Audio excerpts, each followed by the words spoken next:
Eu me lembro de minha avó, de minha mãe, de minhas tias fazendo sabão de cinza.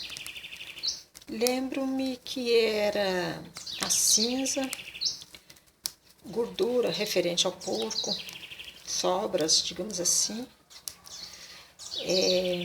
Me lembro também de ervas, alguma planta, não sei, acrescentadas ao sabão.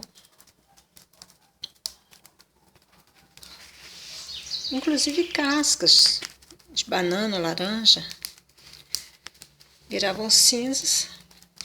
Aquilo elas colocavam num tacho e ali se fazia o sabão curtido.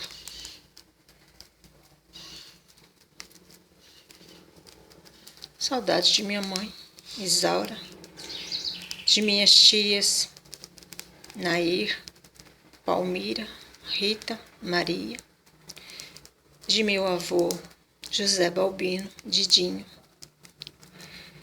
minha avó Lucinda, minha mãe Isaura, minha educação.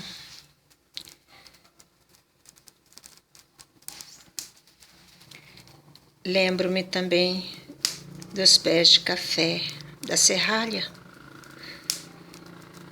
Serralha era o meu prato favorito.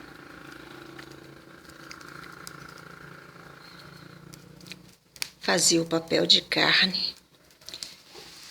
Cura anemia, sabia? A serralha.